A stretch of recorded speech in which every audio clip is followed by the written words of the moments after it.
Yanni, welcome to Sidewalks. It's great to have you with us today. Hi, Cindy. It's my pleasure. So, where were you born and raised? I was born in Kalamata, Greece, southern tip of the peninsula. It's just beautiful there.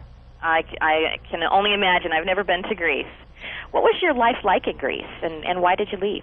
Actually, the life that I lived when I was a kid, it was just absolutely gorgeous, easy, sheltered, everything perfect. A lot of my friends who come and visit my hometown in southern Greece, they go, "Why did you ever leave?" I can imagine. The answer is because I was crazy. Actually, because I had a lot of desires. I wanted to do something, to make a difference. And I think there was a fire inside me that was burning that pushed me to move on. How were you first introduced to music, and when did you decide that music was actually going to be a viable career option?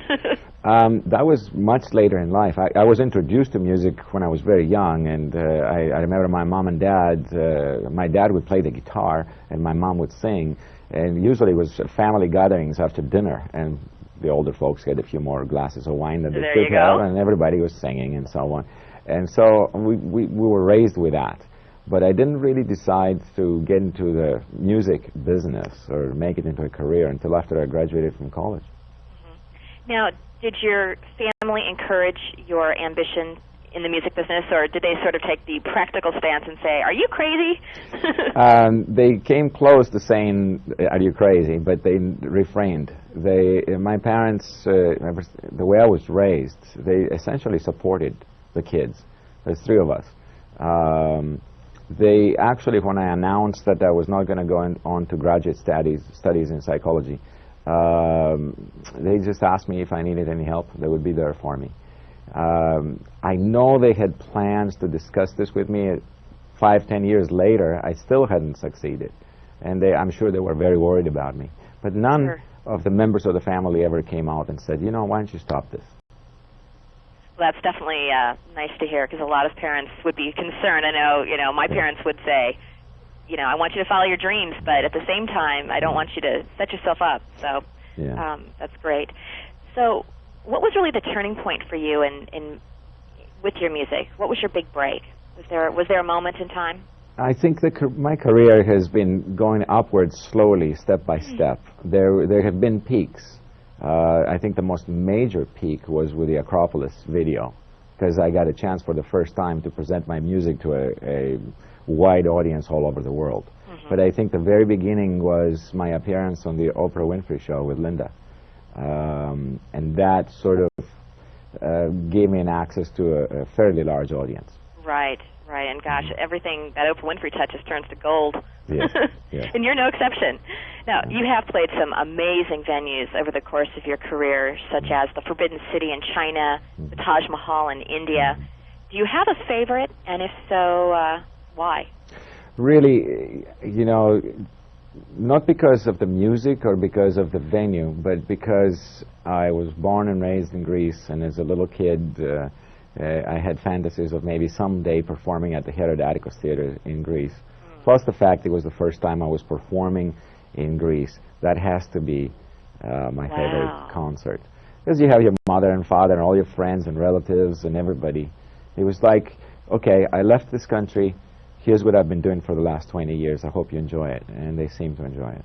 Wow, I can't believe that was the first time. That's amazing. Yes. Good for you. I can imagine that was a great memory. It doesn't really seem to matter where you play. Your music really transcends all different languages, cultural differences. Your popularity really speaks for itself. How do you explain that? Different cultures can appreciate you the exact same way.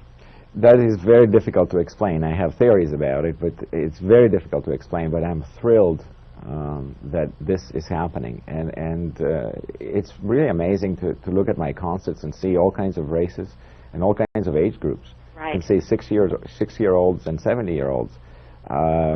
That's not something that an artist can honestly say that they set forth to accomplish that.